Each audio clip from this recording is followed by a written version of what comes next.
So my name is Trisa Danz. I'm a board certified pediatric and adult psychiatrist, and I work here on Oahu. I have an office in Honolulu and am doing a mixture of in-person and telehealth appointments these days, and also providing some coverage at Kahimahala occasionally as well for some inpatient psychiatry for the child adolescent service that they have there. So Anna and I were colleagues in our training, so I've known her for a long time. And I'm happy to be here to present to you guys today about ADHD. And I'm going to try to cover some interesting background, including new developments in the research and understanding the etiology of ADHD. And then we will also talk about psychosocial interventions and pharmacotherapy. So we'll get started with a pre-test. So we've got your 3 quiz questions.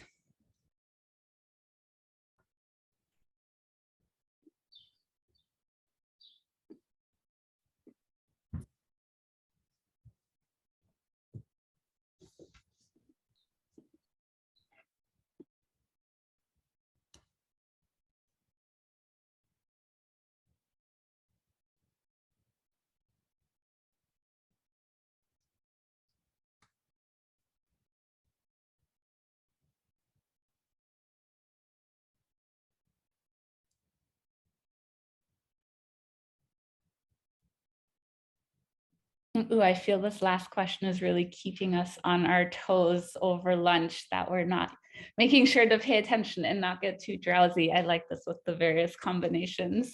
Like an extra brain teaser. Well, I was worried they might be too easy, so. Exactly.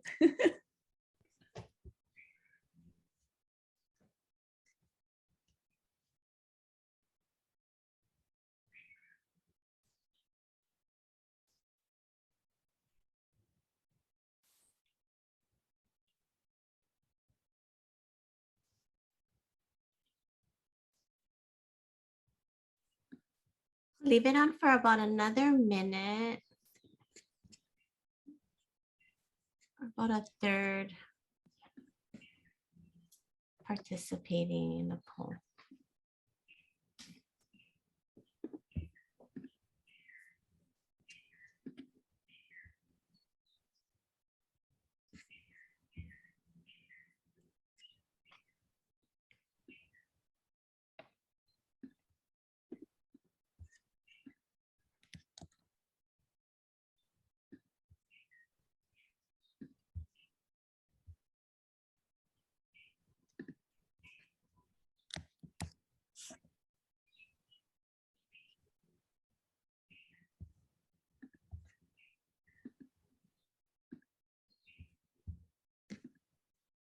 You got everyone guessing over here. A wide range of answers. Okay, a few more seconds. We're about. That's good. That definitely shows that we all have a lot to learn. I was certainly guessing. I'm definitely guilty. Okay. Okay, so we will come back to this at the end.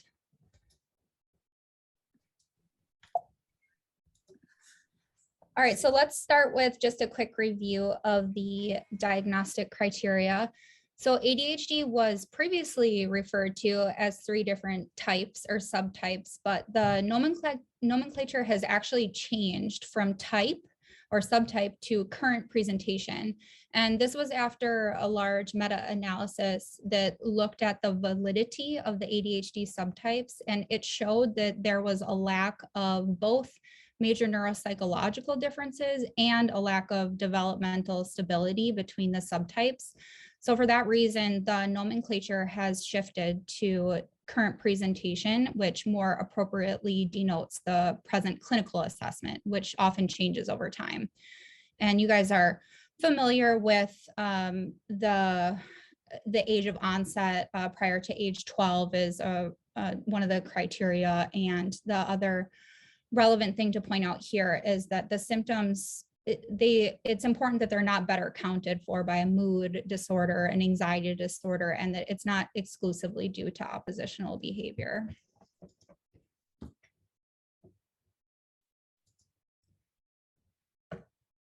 It's important to ensure that families have an understanding of what ADHD is, and it's more than just problems focusing and impulsivity or hyperactivity. It's a disorder of the brain's management system or executive functions, as we hear commonly described.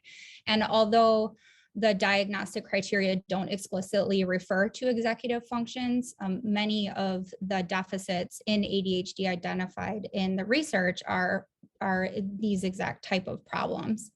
What's interesting is that there's little consistency in which executive functions are affected across individuals with different ADHD presentations. So there's a list here of several different executive functions that can be implicated in ADHD, but there's really no consistency in which functions people may have problems with, no matter which presentation they have of ADHD.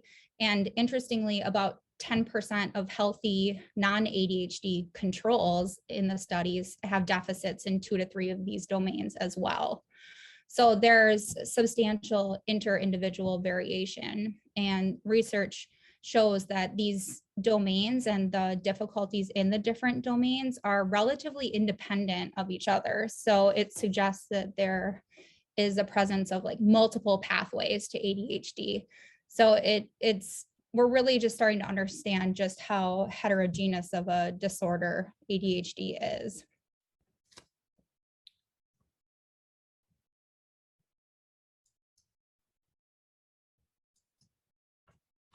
I wanted to talk a little bit about the genetics. So going back to the 1990s, the studies that dominated genetic research on ADHD were candidate gene studies. And these studies were designed by choosing SNPs or longer stretches of several SNPs near areas that were hypothesized as being involved in ADHD.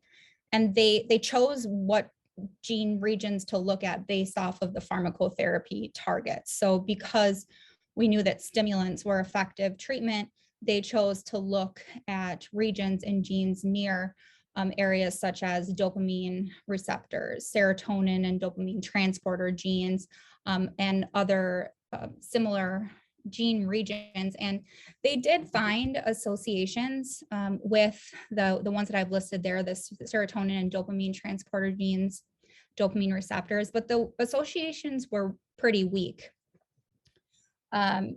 The problem with the candidate gene studies is that they were remarkably limited in scope because they specifically identified where within the genome they wanted to look.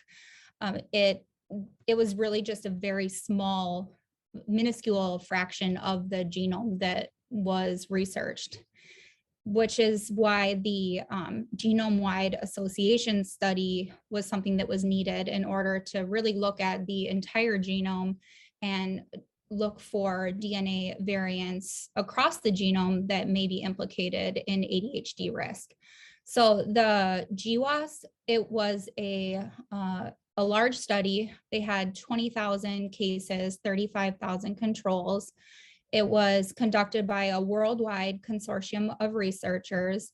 And interestingly, they did not validate any of the results from the candidate gene studies. So the serotonin, dopamine transporter genes, dopamine receptors, they didn't come back as associated with ADHD in these in the genome-wide study. They did find about 12 loci on the genome likely to harbor DNA variants that increase risk, but none of them were the same as what had been found in the candidate studies. There were some relevant findings from GWAS, though, that I summarized in the 3 little bullets below. The first one was we learned that ADHD must be polygenic. There's either tens of thousands or even hundreds of thousands of different DNA variants that can affect risk for ADHD. And each one of these polygene variants has a very small effect. You need many of them in order to develop ADHD. And because there are so many different variants that are implicated, everyone is carrying some ADHD associated DNA variants. Another interesting finding was that the majority of the heritability was explained by SNPs in regions that regulate gene expression as opposed to the gene themselves. So this is likely going to be what we're going to see in future research, is really looking at epigenetics and the role of environment in regulating gene expression as well.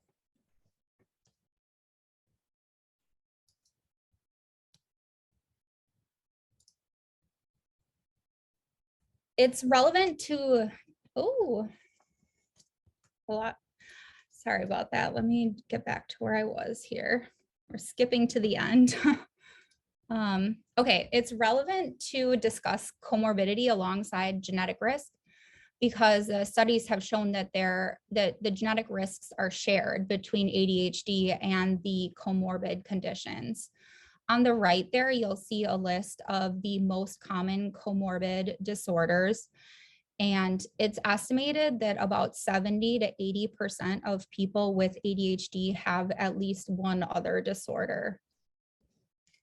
These conditions cluster together with ADHD in families, with about half of the comorbidity in childhood disorders attributable to shared genetic risk.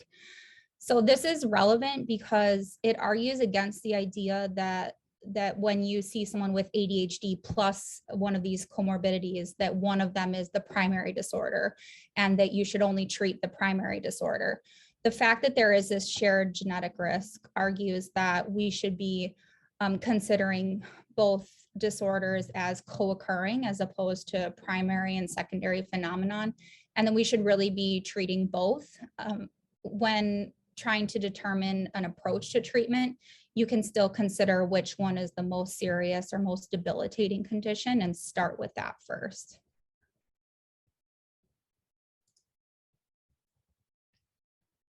So we've gone over the genetic risks, and now let's talk a little bit about the environmental risk factors. So I compiled this slide that summarizes environmental risk factors that have either been confirmed or excluded based on meta-analyses. Under the confirmed exposures, you'll see lead exposure and then also pregnancy and delivery complications. You'll notice that the PDCs, or the pregnancy and delivery complications that are implicated, are more chronic exposures as opposed to acute events. So very low birth weight, maternal smoking during pregnancy, which can cause anoxia, methylmercury exposure from maternal fish consumption, perinatal vitamin D deficiency. Those are all confirmed environmental risk factors. I also listed here some of the risk factors that have been excluded as not likely to increase risk of ADHD.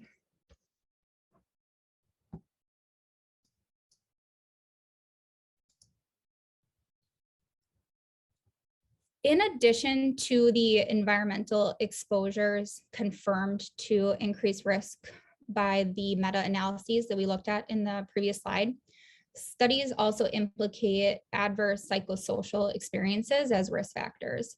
So I compiled here a list of environmental associations that, although they may not be directly related to increasing risk for ADHD, it might be more of a broad risk across the board in any mental health condition, or even chronic illnesses such as poorly controlled diabetes or asthma exacerbations. You might see, like, that stress increases the likelihood of diabetes being poorly controlled, or can increase the severity and frequency of exacerbations in things like gastritis and headaches. So these environmental associations are not unique to ADHD. They can affect chronic diseases across the board, but it's really relevant to look at these because they also represent psychosocial treatment targets. So in my experience, understanding and addressing some of these factors can have significant treatment benefits, not only for ADHD, but also for some of those chronic diseases that I mentioned. And I have patients in my practice that I have worked with in the past and that I currently see that deal with chronic health conditions like asthma and diabetes. And we focus a lot on the family conflict or the problems with family cohesion. And I can see direct results and improvements when we work on those environmental factors. So I think it's really important to have an awareness of these environmental associations that may be present for your patients, for our patients with ADHD. So before we move on to the evaluation and treatment, I wanted to conclude the background information segment of this talk with a slide on the emerging views on ADHD etiology. We've discussed both genetic and environmental risks and associations, and the graphic here depicts how increasing risk in both of these areas can lead to persistent symptoms, remitting symptoms, or subthreshold cases. So research is suggesting that ADHD is more of an extreme of a dimensional trait in the population, as opposed to a disorder that you either have or don't have. So instead of wondering whether we're overdiagnosing ADHD or underdiagnosing ADHD, the better question might be, where should we be placing the diagnostic threshold for what we call ADHD? But even regardless of that, it's important to pay attention to the subthreshold cases because they can still come with substantial morbidity. You'll see some examples here of common problems in even subthreshold cases, which can benefit especially from non-pharmacologic treatments, which we're going to talk about in just a minute. When it comes to evaluation, my preferred method is with the Vanderbilt scales. They're available at no cost online. And what I do is give parents, both the parent and teacher, initial versions. I'll try to get feedback from multiple sources who know the child well. I like the Vanderbilts because they also screen for some of the common comorbid conditions like ODD, anxiety, and depression.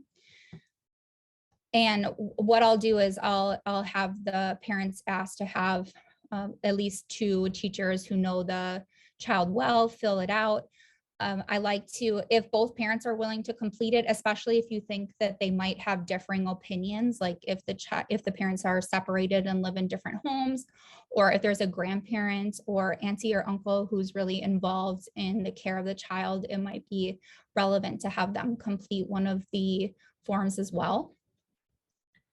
I regularly also use SCARED scales, which the SCARED scales are anxiety rating scales that have a parent version and a child version. And I like to use those to get a little bit more comprehensive picture of whether there may be an anxiety disorder present. And also the PHQ-9A, which is an adolescent rating scale for depression symptoms.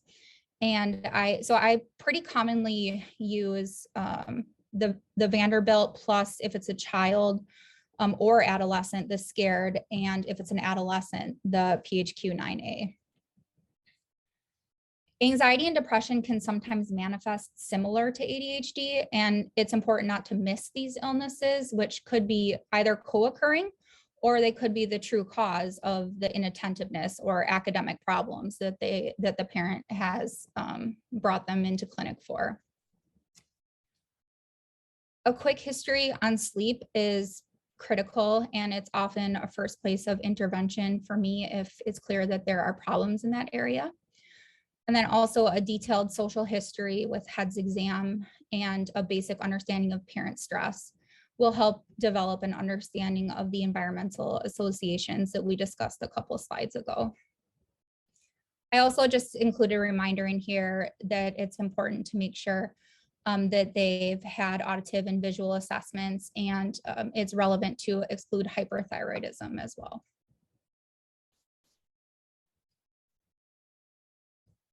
When providing education to families after you've made a diagnosis of ADHD, these are a few points that you may consider mentioning. It may also be helpful to discuss some of the common executive dysfunctions that there was a summary slide towards the beginning that went over some of the common executive functions that are impaired in ADHD. It can be helpful to put things into perspective for the families in a developmental context, and also especially in cases where parents might view some of the executive problems as like volitional misbehavior. And then I just listed here some of the points that families may not be aware of. There's some common misconceptions about ADHD. It may be helpful to remind families about some of these points.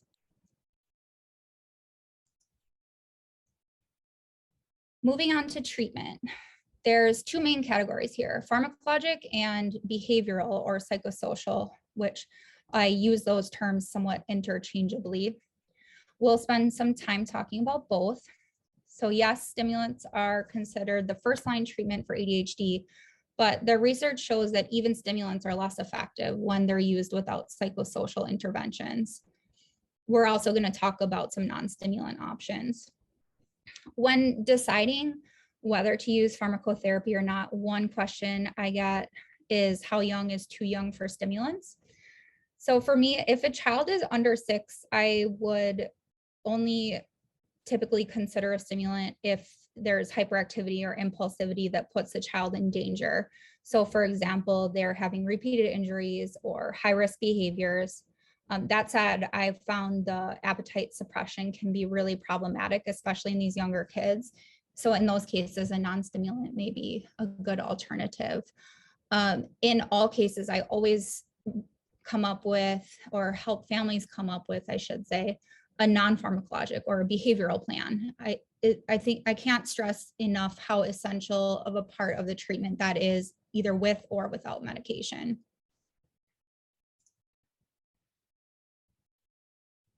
All right, so let's, I put the behavioral interventions first before the pharmacotherapy because just to again impress upon you all how important I think it is that we spend some time looking at what are behavioral interventions that could help this child and this family. Children with ADHD tend to have slower development of self-management, so they really need a lot of structure. They need more structure than other kids do both at home and at school in order to nurture this development. What I'd like to do is sit down with the parents and identify what are the biggest areas of concern, looking at problems in a developmental context with a focus on what are the real world skills that they need to develop.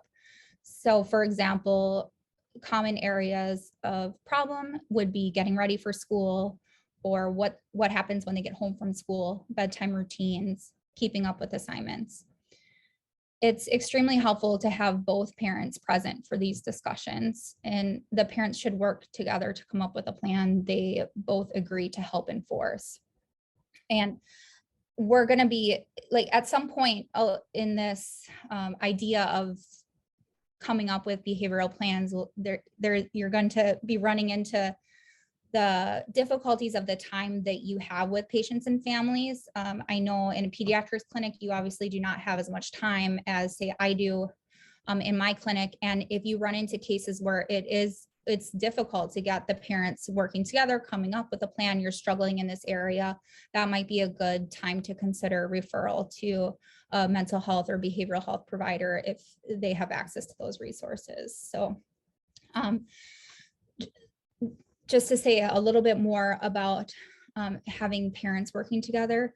So it's not uncommon that parents can become really polarized in how they deal with their child. And so, for example, one parent may resort to harsh confrontation and punishment, while the other child will see their child suffering and they'll view the harsh criticisms from the other parent as just making the suffering worse. And so then they'll want to focus on just being understanding and supportive to the child. And when parents end up in a position where they are taking these polarizing approaches, it's really detrimental and confusing to the child. And in these cases, I end up focusing the majority of my time with just the parents, getting them to come up with a plan they can compromise on and that they can agree to enforce together.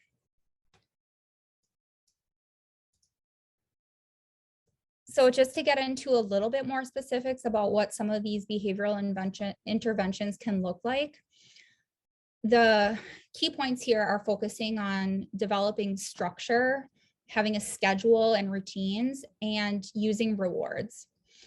One of the big areas of intervention can be around the sleep schedule and sleep hygiene, particularly when it comes to bedtime and also use of electronics, which has become very common for kids to want to hang on to their electronics until late at night, sometimes with your adolescents wanting to sleep with their phone, or they have their video games in their room.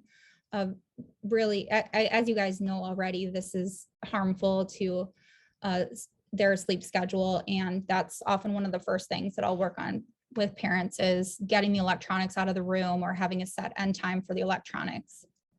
Other ideas for behavioral interventions would be coming up with checklists. So having a specific routine or checklist for getting ready for school or when they get home from school. And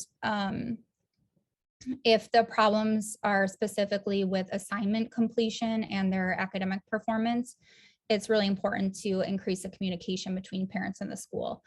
I'll have parents make a written request for evaluation for 504 plan or IEP. And as you know, the kids in public schools, the schools are required to respond to any written requests for this type of evaluation. And once they get approved, then you can work with the school or the parents can work with the school to set up accommodations to help with increasing that communication. I really encourage the use of a written planner when kids are having trouble keeping up with their assignments. I know all the schools have their online portals, but that's not a real helpful way for the kids to keep track of what they need to do.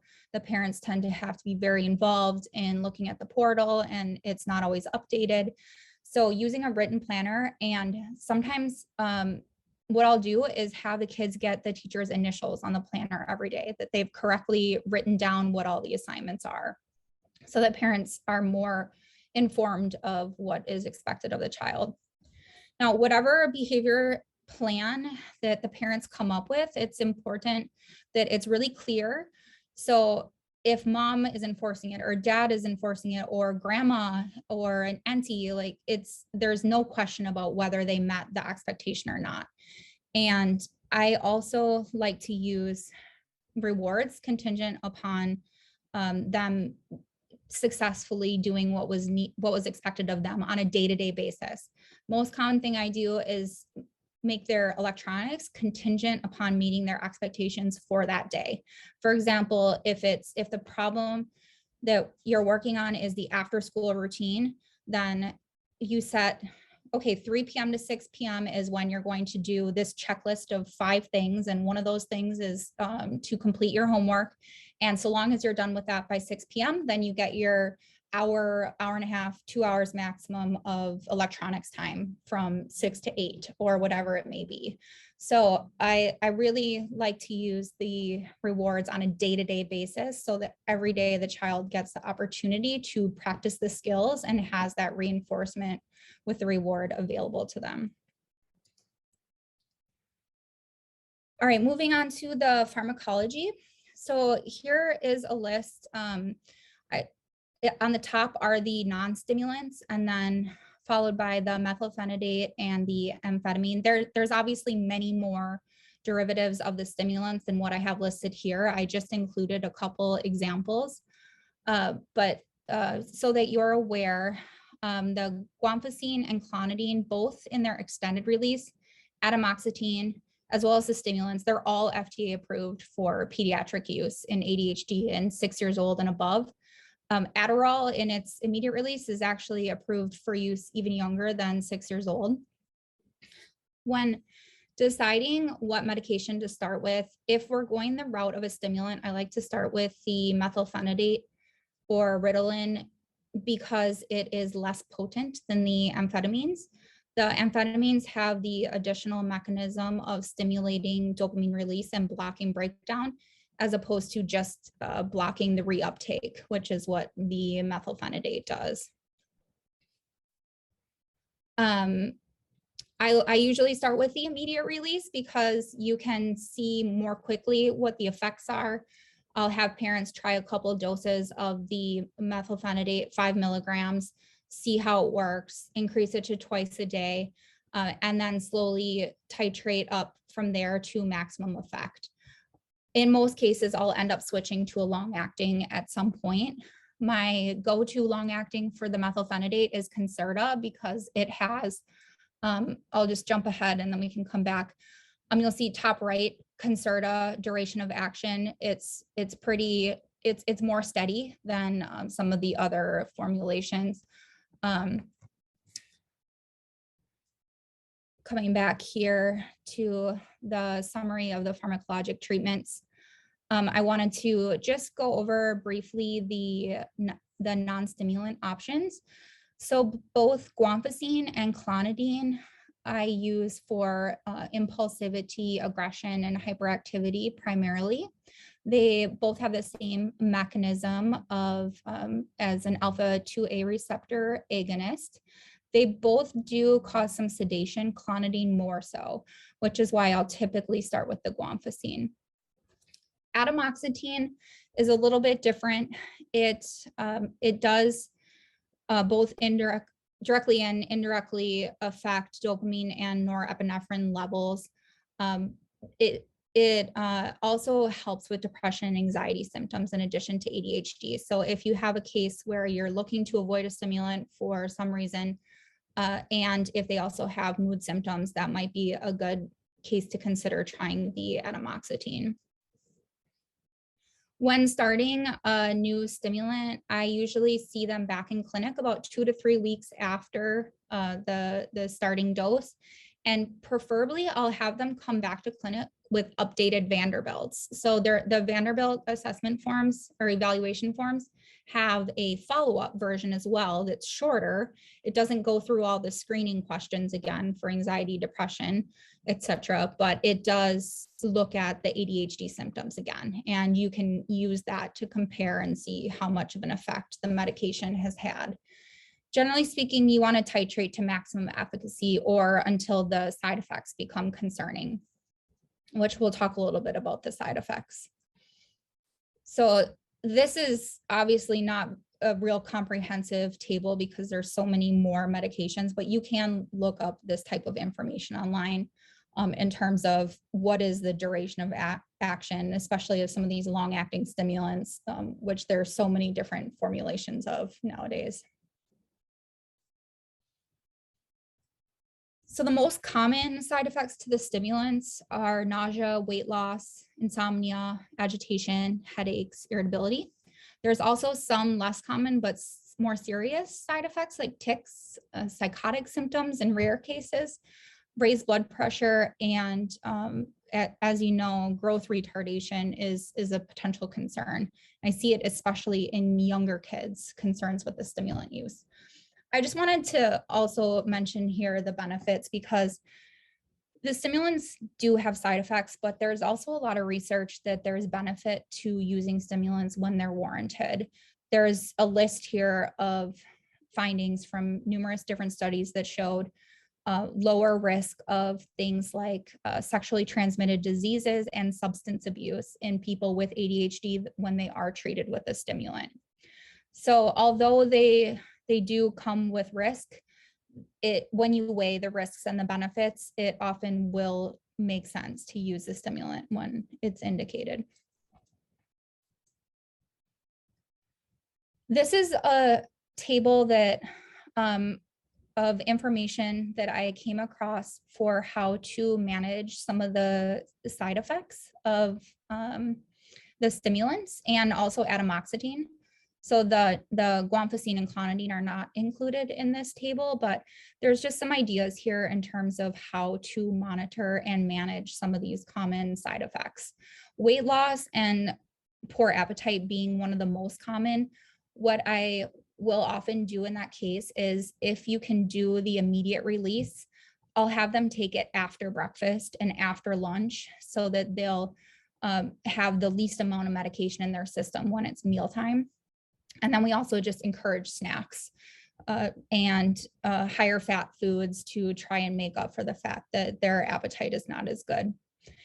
If they're not growing, you can try med holidays, but actually the research has not really supported that med holidays improve growth in people that are having growth retardation due to stimulant use. So in these cases, you can try reducing the dose, but you may also want to consider using a non-stimulant in that case. For insomnia, reducing the dose, adjusting the timing, or changing to atomoxetine are all options of things you can try.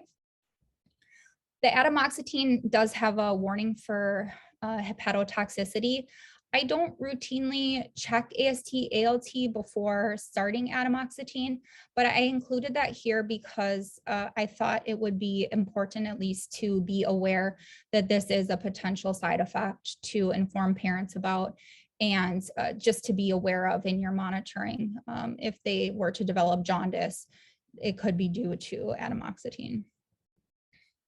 We won't go through all of these in detail, but you can see there some ideas for some of the other potential side effects. With tics, adding guanfacine is an option if you want to continue the stimulant.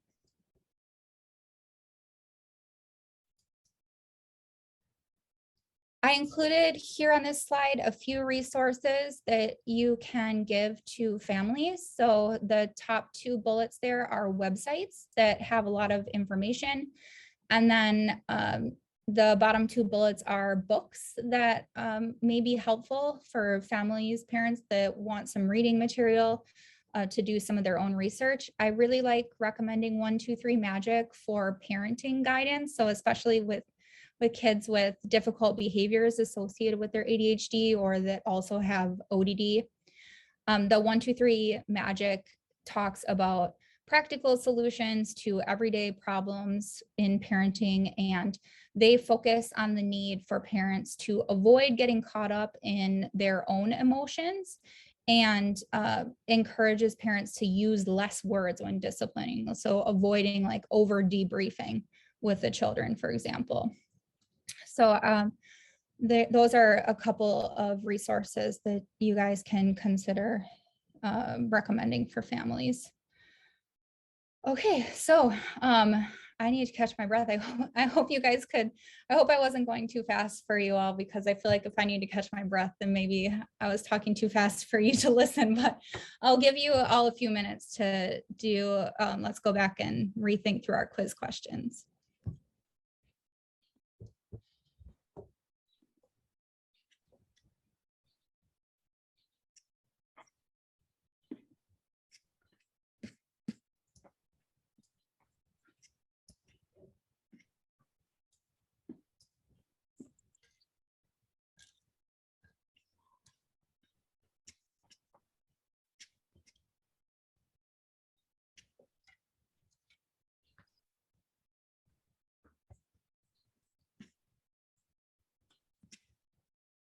Can you guys see it up? I was just going to say, I don't know if everyone is in shock of these and thinking about these questions again, but I see it up. I don't see any answers though, but I actually see your version right now. Okay, there's one. All right, someone's answer. We have a bold person.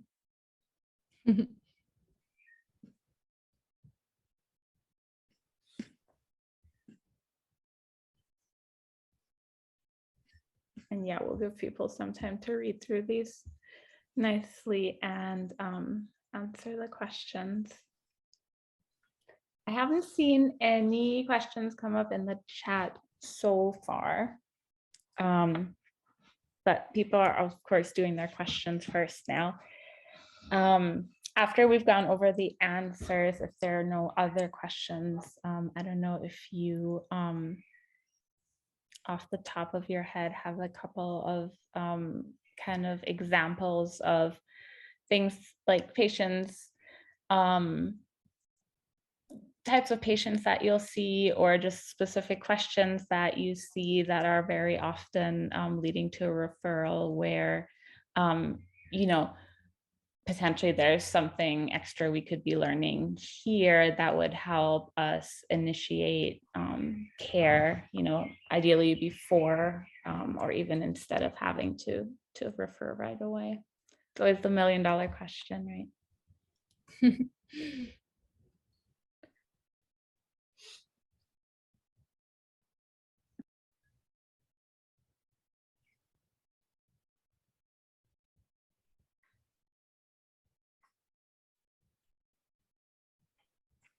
Well, we do have one question and again, we can go over it after the quiz, but if you can review how to navigate the supports for patients with ADHD who attend private school. Okay. A Question. couple of people are still answering. Maybe a little while more. Yeah, we can give people some more time since we have more time today. There's no rush.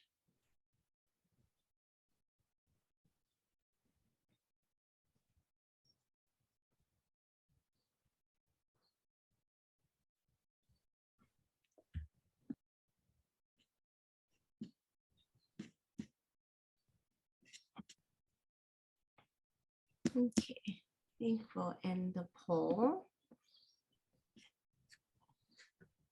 Okay, so I'll go through the answers to the quiz. So for number one is false. The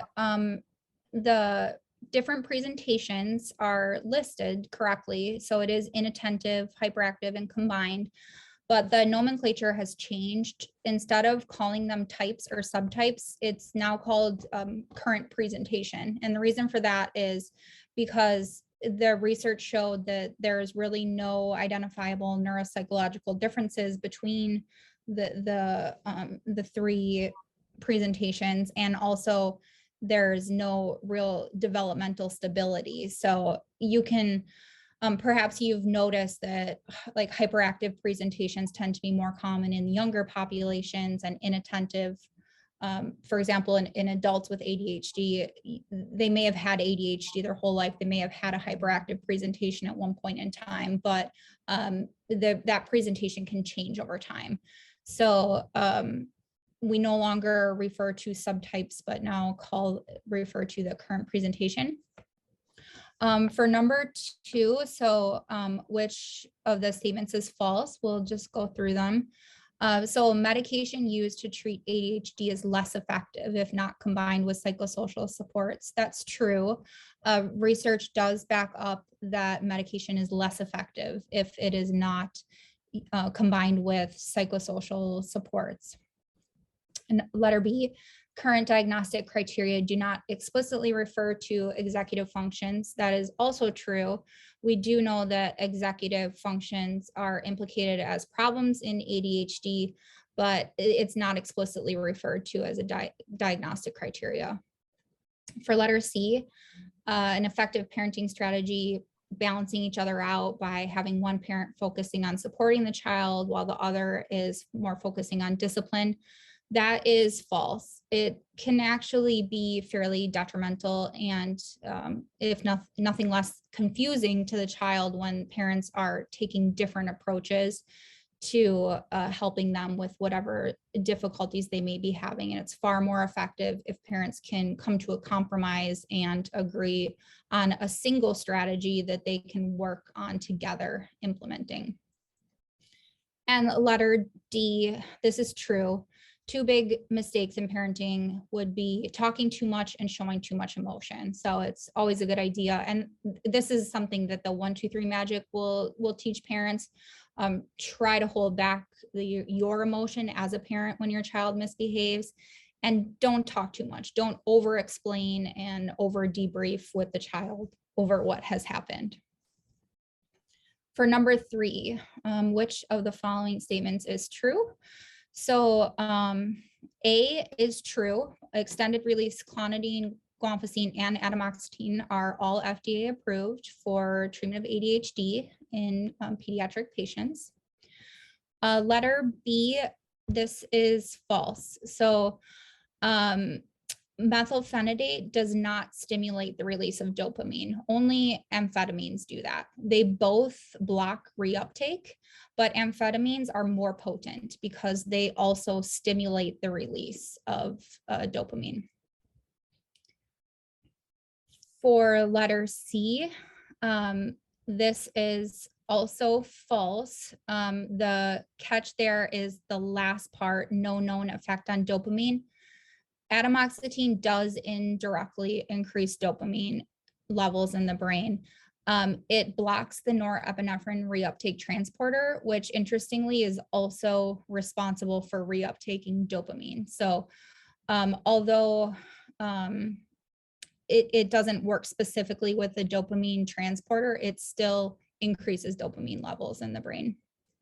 And lastly, for number 3, letter D, so Vyvanse actually has a pretty dramatic peak when you first take it, and then it levels off pretty quickly.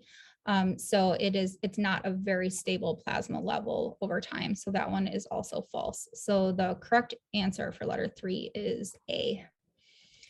Okay, sorry if the questions were, I know you guys deal with ADHD a lot, so I was even talking to one of my friends who's a pediatrician, and I was trying to get some feedback, like, okay, how hard should I make these questions? And I don't want it to be too easy, or so it's kind of hard to figure out, what might be the right level of difficulty for those. But just a couple references. These are the references that I used to come up with a lot of the material in my slides. They're both free electronic resources. So for those of you that there was something that I may have glazed over too quickly, or that you have questions or curiosities to do some additional reading, you can look up the World Federation of ADHD Guide, or the, we call it IACAPAP, IACAPAP, the e-textbook. That one, it says 2019, but it is a little outdated, the specific chapter on ADHD.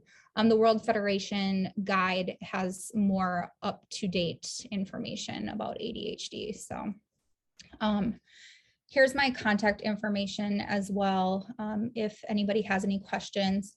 And we can visit the question, Anna, that you had mentioned about private schools. So that is a good question. Obviously, with the private schools, they don't have the same legal requirements to provide accommodations. And the response that you're going to get from the school is really going to vary based off of what school it is. But I still recommend that we try to get accommodations. And the way I do that is by having parents contact either the dean or the school counselor, whoever they feel is they're most comfortable reaching out to, but it's typically one of those 2 people, and asking to set up a meeting if we can talk about some concerns that we have regarding the child. And in my experience, the private schools have been pretty willing to work with us on setting up some like additional monitoring, especially if what we're trying to do is give the parents a little bit more information, more timely communication in terms of the assignment completion. And I'm just gonna stop the screen share here so I can see the screen a little bit better. I've found that they've been pretty accommodating for the most part there. So that's my recommendation, is that you just reach out and ask, and take it from there.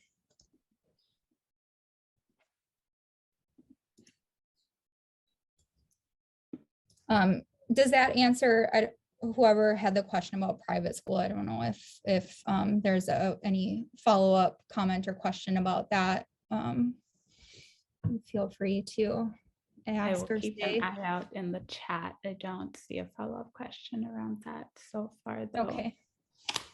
So, I mean, I'm an inpatient pediatrician. I'm certainly not comfortable with ADHD at all, but the majority of our participants are, primary care physicians, and I really do. I guess this question is almost more for them, but just kind of curious what everyone's comfort level is in diagnosing, initiating management, and then kind of continuing to manage these patients as an outpatient directly. And then I guess for you, is that just, again, if there's anything, I don't know, just in the last few minutes, anything specific that you've been encountering as you've been practicing that, is, just kind of like a pearl of wisdom specifically for our PCPs here. This is what's been going great, but maybe try initiating. I think XYZ the one thing that, well, I know that I'm just conscious of the fact that time is a valuable resource, which probably the majority of pediatricians feel they are lacking in their clinics. Like they don't have as much time as they need to go through all the things that they need to do. But if you have a few minutes to encourage families to even just come up with one checklist of like 3 things for the kid to work on, or the bedtime routine, or whatever it may be, if you have time to delve into that type of behavioral intervention. My biggest advice would be to, if you know that that's coming up in the next visit, to see if they can get both of the parents there. And it might seem like that would be very difficult for parents to make that happen, but in my practice, I always have both of the parents present, and I found that just by establishing that as kind of an expectation, they make it happen. And sometimes it is over telehealth, so maybe in the pediatrics office, maybe it would involve calling the other parent who's not there. But that would be one of the biggest things that I would recommend, would be trying to get both parents working together on the plan. I'm sure, unfortunately, not necessarily the easiest thing to do, but I can absolutely see how that's really the one thing of everything that just needs to be focused on. We have one more question, where you are referring your patients to for psychosocial support. Support in public schools or those in elementary, I have troubles getting community help for. So I guess I'm not sure which, there were a lot of environmental risks that we talked about, like some of which being like low socioeconomic status and things where it's not something that I can really help with in my office. Like what I do with the patients is more focusing on family conflict, like discord between the parents, family dynamic issues that really affect these illnesses. Where do I send people for other type of psychosocial support? Sometimes they have a case manager through their insurance. Like many of the HMSA patients, even if it is a private pay, they have access to a case manager, and that person might be a resource for other community supports. Let's see. So I'm not sure if like there's a specific resource that people are wondering about, but I don't have a really good like go-to recommendation for that, aside from looking into case management and then just making sure that they're aware of like any entitlements that they can apply for. Okay. And I mean, it seems to me a little bit that that's really just kind of one of the parts that's so difficult about managing this, is you really, it really takes a village, and the village isn't necessarily, unfortunately, structured to really be able to catch all these kiddos. Yeah. And it sounds like you're really the one doing a lot of the psychosocial support as well, then, really.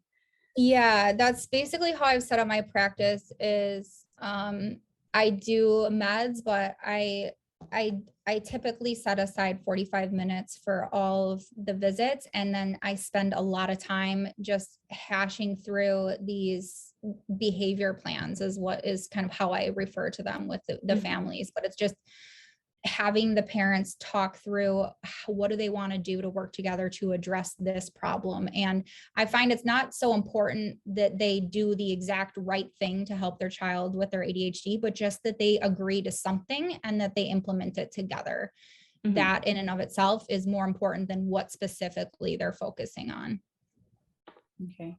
And then really just focusing on getting routines, whatever the routine may be, just kind of get it started. Exactly. And a schedule, like having a set bedtime and having some sort of routine at home is so important for these kids with ADHD. And just going back to, I had kind of mentioned this briefly in the presentation, but if you are coming across a situation where you see that there is significant family conflict, or it seems like the parents need a little bit more help or guidance in coming up with a behavior plan, that might be an appropriate referral to behavioral health, like someone who has a little bit more time to spend with them. And it wouldn't necessarily have to be a psychiatrist. I mean, there are, if you can refer to social workers who do family therapy, or there's LMFTs, marriage family therapists that do this kind of work as well. But there, in some cases, when you, or if you see a kid that has asthma and ADHD or a poorly controlled diabetes, those type of medical conditions, there's likely some kind of environmental stresses and parent or family discord that they might benefit from having someone take a look at the family dynamics and seeing how they might be able to help with that. Yeah, I can imagine, especially with kind of those concurrent illnesses that trigger and exacerbate so nicely. Okay, we have one more minute for one final question on medications. When you would switch from stimulants to guanfacine? So sometimes I'll start with the non-stimulant because that might be the family's preference, for example. But if someone was already on a stimulant, and reasons why I might switch off of a stimulant most commonly is going to be because of weight loss or significant problems with growth or appetite. I don't see sleep as being a problem that is that common that we have to get off of a stimulant for. If there is weight loss or growth retardation, you can try switching to a different stimulant, but in my experience, that hasn't usually been the make or break it. You can try the different, changing the meal times, changing the dosing schedule, but that's the most common reason that I switch off of a stimulant. Okay, and that was the perfectly timed answer to end our session. Thank you so much again for joining us and for all the information you provided. I'm definitely going to be looking into those resources, because as much as I'm not really in charge of managing these patients, questions definitely always come up, and I'm sure even more so in the outpatient setting. It sounds like we have one more response to everyone, that behavioral health case management is available for HMSA Quest and commercial plans. And I guess members can just call the number. Okay, yeah, so that's a really good referral for the psychosocial additional resources. Yeah, thank you, Kimberly, for sharing. Yeah, that would be perfect. And I don't know, Kimberly, if maybe you can email us at the Peds Echo Hawaii email address, then that way we'll have it available in case anyone does decide they would like it after all. Okay, so thank you again, everyone. Thank you so much, Dr. Danz. It's good to see you. Thank you. We will be back July 6th, and we're going to be talking about PTSD. So in the meantime, I hope everyone has a great rest of this month, a very easy start into the next academic year with brand spanking new students and interns and residents. and a happy 4th of July.